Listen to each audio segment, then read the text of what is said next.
Gravação, sexto ano, AV2, primeiro trimestre, capítulo 4 e capítulo 5. Isso daí é o conteúdo da prova. Aí ela vai estar colocando aqui os tópicos, dá para você acompanhar aqui, tá? Na lousa. Então a gente estudou sobre o êxodo rural. O que seria o êxodo rural? Êxodo significa saída, então é a saída do rural. Até na Bíblia a gente encontra um livro chamado Êxodo, que é a saída de Moisés do Egito para a Terra Prometida. Lembra disso? Abriu o Mar Vermelho e tal, o pessoal passou. Então, êxodo significa saída. Então, o êxodo rural é a saída do rural. E eles vão em direção aonde? Para as cidades. E por que acontece esse êxodo rural? Acontece por dois motivos que você vai ter que explicar na prova.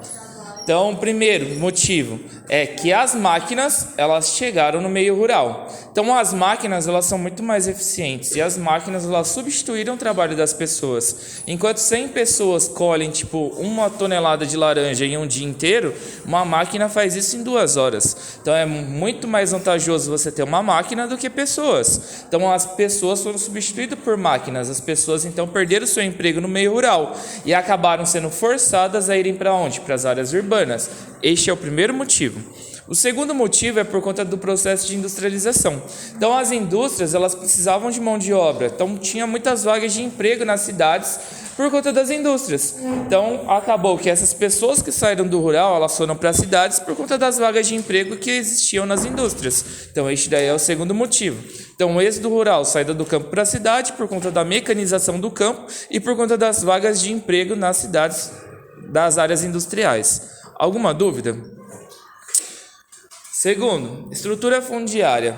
Esse daqui, presta atenção, por favor, porque quase todos os anos ninguém consegue responder o que é estrutura fundiária. A estrutura fundiária são todos os elementos que compõem uma área rural. O que seriam esses elementos? O lote da terra, se é um latifúndio, que é uma terra grande, se é um minifúndio, que é uma terra pequena, se é uma terra média, se o trabalhador ele é assalariado, se antigamente era um trabalho escravo, se é para exportação que está sendo produzido, se é para importação, para importação não tem como, se é para o mercado interno, se é para poder vender dentro do próprio país, se você utiliza muitas máquinas, se você utiliza poucas máquinas, se você utiliza agrotóxicos, se você faz um trabalho um pouco mais limpo. Então, todas essas características são chamadas de estrutura fundiária. São todos os elementos que compõem o meio rural. O seu modo de trabalho e o seu modo de produção e também o seu modo de comércio. Alguma dúvida sobre a estrutura fundiária? Próximo tópico. Concentração fundiária. O que é a concentração fundiária? Concentração fundiária é quando as terras estão concentradas nas mãos de poucas pessoas. No Brasil, nós tínhamos lá a colonização, onde que todas as terras eram de quem na colonização? Eram dos portugueses. Quando nós nos tornamos independentes, essas terras elas voltaram para o governo de Dom Pedro I, depois da independência.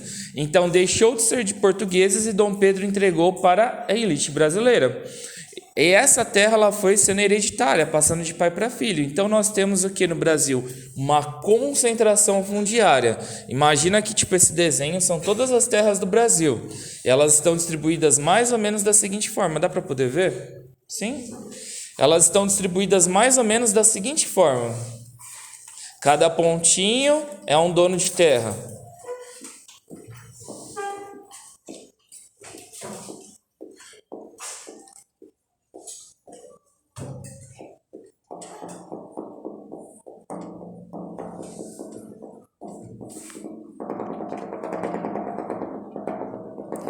Então, assim são as terras do Brasil.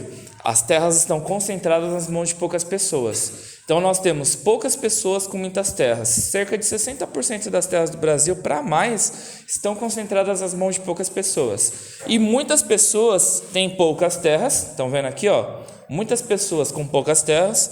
E existem ainda pessoas que não possuem terra nenhuma. Esse daqui é o sem terra. Alguma dúvida? Então, isso é a concentração fundiária. No Brasil existe essa concentração fundiária. O que pode ser feito para poder melhorar essa situação? Porque isso daqui é algo meio que injusto, que foi passado desde lá do período da colonização. Terras que foram entregues para os portugueses, depois terras que foram acabando vendidas a preço muito baixo para a elite brasileira, e as pessoas tipo com um salário um pouco mais baixo, ou até mesmo pessoas que acabaram de sair da escravidão, não tinham dinheiro para poder comprar essas terras. Por quê? Acabou a escravidão, não tinha dinheiro nenhum para poder fazer nada, então não conseguiram adquirir essas terras. É necessário, então, realizar o quê? Uma reforma agrária. Como seria essa reforma agrária? Essas pessoas elas não conseguem produzir em todas as terras que elas possuem. Isso daqui, esse desenho, são as porções de terra que estão vazias, tá? Então, as pessoas não conseguem produzir em todas as terras que elas possuem. É necessário que o governo ele pegue essas terras que não estão sendo produzidas e distribua para as pessoas que têm pouco ou para as pessoas que não têm nenhuma. Isso é chamado de reforma agrária. É a mesma coisa tipo de eu pegar um pacote com 100 balas aqui, entregar 15 para ele, 10 para ela, 20 para ele, 10 para ele, 5 para ele, 2 para ele e uma para cada uma delas. É justo isso? Não. Então é necessário que pegue aquelas terras ou balas que estão sobrando e distribua de forma um pouco mais justa. Então isso é chamado de reforma agrária. No campo, qual que é a importância da reforma agrária? Essas pessoas que não têm terra, elas poderiam agora ter um espacinho de terra para poder plantar o seu próprio alimento, e aquilo que sobrasse ela poderia vender no supermercado, vender numa feira. Então ela teria terra para produzir para sua família e ainda conseguiria vender para poder ganhar um dinheiro no final do mês. E isso aumentaria a produção de alimentos do Brasil e aumentaria também a economia nacional. Dúvidas? Não? Prosseguindo. Então, só para poder resumir o que eu acabei de explicar. Concentração fundiária, muitas terras nas mãos de poucas pessoas. É necessária uma reforma agrária, que é uma distribuição das terras que não estão sendo produzidas, para que poderemos ter maior alimento e também uma economia maior. Próximo tópico, concentração urbana demográfica. Se nós analisarmos depois do êxodo rural, até mesmo antes dele, a maior parte da população ela é concentrada na costa litorânea do Brasil. Então, este daqui é o território brasileiro, tá? Esse daqui é o Brasil. A maior parte da população brasileira está concentrada aqui, ó, na costa litorânea. Aqui, ó, muita gente. E aqui, ó, nós temos vazios demográficos com poucas pessoas, tá? Por que isso acontece? Isso acontece, tem um mapa que vai passar aqui depois para você. Esse pontinho vermelho são as pessoas, aonde que elas estão concentradas. Aqui nós temos a Amazônia, que dificulta as pessoas construírem suas casas, não é verdade? Aqui nós temos a região do Pantanal, aonde que também dificulta as pessoas construírem suas casas, então Amazônia e Pantanal. Aqui nós temos o período da colonização, onde que as pessoas se concentraram aqui, e atualmente nós temos as maiores atividades econômicas aqui sobre o Sudeste e também sobre o Sul. Então é por isso que as pessoas se concentram na costa litorânea do Brasil, e é por isso que aqui habitam poucas pessoas. Dúvidas? Prosseguindo. Pode apagar aqui, se caso não coube, pode apagar. Depois nós temos aqui a segregação socioespacial. O que é segregação? É a separação. Então é a mesma coisa de eu chegar aqui na sala e dividir vocês. Colocar os mais inteligentes que tiram as notas maiores do lado direito e colocarem aquelas pessoas que tiram as notas menores do lado esquerdo. Eu estou fazendo o quê? Segregando a sala, separando. E como que o meio urbano está segregado? Por conta do valor dos imóveis. Qualquer pessoa consegue comprar uma casa no Tatuapé? Claro que não. Casa lá é muito cara. Aí o que acontece? As pessoas de baixa renda conseguem comprar casas apenas aonde? Nas áreas de periferia, nas áreas de favela. Então isso é uma segregação espacial, segregação urbana, segregação socioespacial. Mesmo que uma pessoa de favela junte aí 500 mil reais e ela consiga comprar um terreno no Tatuapé para poder construir a sua casa, ela não vai conseguir construir a casa do jeito que ela quer. Eu construí um barraquinho lá no Tatuapé, lá no meio de um monte de casa de elite. Não consegue, porque as casas precisam ter o mesmo padrão. E isso acaba fazendo o quê? Essa segregação socioespacial, essa separação entre a classe mais alta e a classe mais baixa. Alguma dúvida? Não? Próximo. Megacidade. A megacidade é simples, grava isso. É só se refere ao número da população. Então, uma megacidade, para ser uma megacidade, ela precisa ter mais de 10 milhões de habitantes. São Paulo tem 12, né? A gente viu também que, tipo, Tóquio tem 13,5, né? 13,5, 14 e tal. Então, para ser uma megacidade, é só se refere à população. Bateu, tipo, 10 milhões, é uma megacidade. A maior parte das megacidades estão em países mais pobres, onde que a população ela é maior. Deixa eu ver aqui. Em nada, lembra, nada se refere a megacidade tipo sobre a infraestrutura. Se ela é boa, se tem muito emprego, se tem muita indústria, nada disso. Se a educação é boa, a tecnologia é boa, nada disso. Só se refere ao tamanho da população. Próximo, hierarquia urbana. O que é hierarquia urbana? Hierarquia é você separar entre a mais importante e a menos importante. Isso é hierarquia. Até no colégio tem uma hierarquia. Quem que é o mais importante no colégio? A diretora, depois a vice, depois as coordenadoras, depois a orientadora pedagógica, depois os professores e por último vocês. Não, por último, depois ainda tem o representante de sala, né? Aí tem o representante de sala, depois são os demais alunos. Então isso é uma hierarquia. E como que funciona a hierarquia urbana? Então, tipo, de menor expressão, tá? Menorzinha, nós temos o município. Quais são as características do município? Na prova você vai ter que associar, tá? Então, tipo, vai ter um texto lá e você vai ter que associar corretamente. Qual que é o município? Qual que é a cidade? Qual que é a cidade global? Qual que é a megalópole? Qual que é a metrópole? Então, voltando. A de menor importância na hierarquia urbana é o município. E quais são as características do município? O município sempre vai ser menor em tudo, grave isso, município sempre menor em tudo, menor área, menor população, menor governo e sempre vai ter uma área vegetal preservada. Então, o município você vai ter uma área urbana e também uma área vegetal preservada. Essas são as características do município, uma área rural e uma área urbana dentro do mesmo espaço. Depois, cidade. A cidade, provavelmente nós não teremos áreas vegetais preservadas. As cidades, elas terão tipo uma área maior, com uma população maior comparada ao município. Nós teremos um governo maior, nós teremos mais oferta tipo de emprego, de comércio, de indústria. Geralmente quem mora no município para poder tipo ter algum recurso melhor, tipo um shopping, para poder comprar alguma coisa, ela sai do município e vai para a cidade, que ela é maior.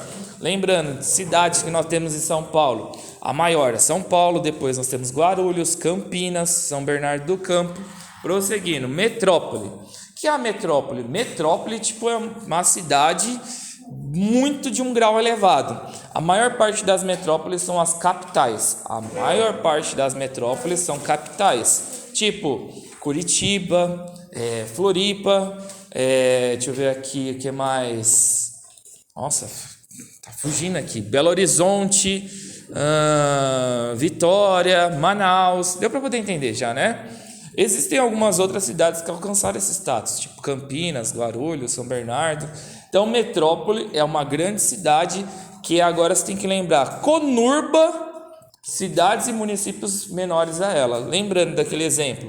Vamos supor aqui, que não pega minha caneta, a outra. Então aqui tipo é uma metrópole, tá? Aqui é a metrópole. A metrópole ela vai ter cidades e municípios menores interligados a ela. De novo, vamos supor São Bernardo do Campo. Lá tem a empresa da Scania, que é uma transnacional, uma empresa muito grande, tá? Acho que é dos Estados Unidos, que veio aqui para o Brasil. Aí o que ela vai precisar? Vai precisar de pneu. Aí da onde que ela vai ter o fornecedor? Da cidade ou do município menor, que vai fornecer produtos para ela. Só que se essa cidade ou município quebrar, ela vai comprar pneu de outro lugar. Porém, se a metrópole quebrar, a Scania sair do Brasil, todos os municípios e cidades menores quebram junto com ela. Exato. Então isso é chamado de conurbação, onde que as cidades e os municípios estão interligados, conectados, fundidos. Isso é uma região metropolitana. Prosseguindo. Megalópole. A megalópole é o mesmo esquema. A megalópole nós temos no Brasil só duas: São Paulo e Rio de Janeiro. Então quer dizer que todas as demais metrópoles estão conectadas com São Paulo e Rio de Janeiro. Se São Paulo ou Rio de Janeiro quebrar, boa parte das metrópoles quebrarão também. São Paulo é considerado como o coração econômico do país. Prosseguindo. Cidade global. Cidade global não é importante somente para o seu país, é importante para o mundo inteiro. Lembra lá que eu dei o exemplo do Rio de Janeiro? Odeio o carnaval, mas para o Brasil é mega importante o carnaval. Milhares de pessoas saem da Europa, do Canadá, dos Estados Unidos e vêm para poder passar o carnaval do Rio de Janeiro. Então, muitos bares, restaurantes, comércios, agentes de turismo, hotéis, pousadas ganham dinheiro por conta dessa movimentação do turismo. No Nordeste também, muitas pessoas, dentro até das outras regiões do Brasil, vão para o Nordeste por conta das praias de lá. Já foram para o Nordeste? Se não foi, vai, é lindo, maravilhoso. Maragogi, Porto de Galinhas, os Lençóis Maranhenses, lindo. Então muitas pessoas vão para o Nordeste e esses nordestinos ganham dinheiro por conta do turismo. Tá? Então, no caso, cidade global, ela não é importante somente para o seu país, ela é importante para o mundo todo. Tá? E acaba conectando o mundo todo por conta delas. Maiores cidades globais: Nova York, Londres, Pequim, Tóquio, São Paulo, Rio de Janeiro. Acabam interligando na educação, na saúde, na economia, no turismo, em vários outros requisitos. Exemplo, São Paulo tem a segunda maior universidade da América Latina. Então muitas pessoas vêm para cá para poder estudar. Então acaba conectando na educação. Cidade global é dividida entre alfa, beta e gama. Alfa maior zona, beta mediana e gama a menor. E por último, para a gente poder finalizar aqui, não tem a cidade gêmea ainda. Eu pulei algum tópico? Dá uma olhadinha aí, por favor, tá? Tem a cidade gêmea também. O que é a cidade gêmea? Cidades gêmeas são cidades semelhantes, só que de países distintos. Lembra lá que a gente viu nos slides? Ponta Porã e... esqueci o nome da outra. Uruguai, Paraguai. Deixa eu pensar numa outra aqui. Tem as Cataratas do Iguaçu, aqui no Brasil, e tem Iguaçu na Argentina. Então são cidades gêmeas. Então são cidades com características semelhantes, só que divididas por países distintos. Então provavelmente cidades gêmeas, mais ou menos assim, ó. Aqui é a fronteira, aqui é uma cidade e aqui é a outra cidade. Então as pessoas provavelmente passam daqui para cá constantemente. As pessoas acabam fazendo comércio daqui para cá. As pessoas acabam até tendo crush de um lado para o outro. A pessoa às vezes acaba arrumando emprego de um lado para o outro. Então essas cidades elas são muito parecidas, conectadas, só que separadas por uma fronteira. Isso é chamado de cidade gêmea. Facinho. E por último, para a gente poder finalizar agora sim, planejamento urbano. No Brasil, nós começamos o nosso planejamento com 200 anos de atraso. Lembrando, as cidades elas foram criadas a partir de qual movimento? Alguém lembra? As cidades começaram a ser construídas a partir de qual movimento econômico? As indústrias, isso, as indústrias. Então, a partir do momento que surgiram as indústrias, surgiram as cidades. E no caso do Brasil, nossas indústrias surgiram apenas 200 anos depois dos países desenvolvidos. 200 anos de atraso. E por conta desses 200 anos de atraso, como que aconteceu, nossa criação das cidades? Sem planejamento urbano nenhum, de forma tudo acelerada. Então, foram surgindo pessoas aqui, construindo as suas casas, sem saneamento básico nenhum. Aí o governo pegou, caramba, tem gente lá, vamos jogar um hospital lá, vamos jogar uma escola lá, ai, vamos canalizar o esgoto para as pessoas não jogarem tipo os seus dejetos do banheiro no rio. Então canaliza esse esgoto. Então isso aconteceu de forma tudo acelerada, de forma atrasada. Se você pegar os bairros de São Paulo, eles são todos tortos. Então um bairro ele é assim, o outro é assim, o outro é assim, diferente, por exemplo, do interior de São Paulo, que é tudo bonitinho. Os bairros são todos assim, ó, do interior de São Paulo. Não é assim? É tudo assim, ó, planejadinho. Por quê? Foi tipo mais devagar. Nos países desenvolvidos também teve esse planejamento urbano, onde que as coisas funcionaram melhor. Para você ter noção, de 10 pessoas no Brasil, 5 não têm saneamento básico. 5 de 10, 5 brasileiros não têm saneamento básico. Então não tem água tratada, tudo que faz no banheiro cai no rio. Não tem coleta de lixo. 5 brasileiros essa é a situação, de 10, 5. Não é uma realidade aqui tipo de São Paulo. A gente vê essa realidade um pouco maior no Nordeste, nas áreas de favela e tal. Então, por que é importante o planejamento urbano? Para poder organizar a cidade, para que não tenha, tipo, por exemplo, uma indústria do lado de um hospital, uma indústria do lado de uma escola do lado do hospital, para que tenha saneamento básico para todo mundo. Essa é a importância do planejamento urbano. Então, o planejamento urbano, ele é importante para não ter um caos, tipo de indústria do lado de um hospital, uma escola do lado do hospital, para que a cidade venha a ficar organizada e para que venha a suprir as necessidades da população. Qual que é a necessidade maior? Saneamento básico, educação, segurança, lazer. Alguma dúvida? Deixa eu falar. Finalizando a revisão então.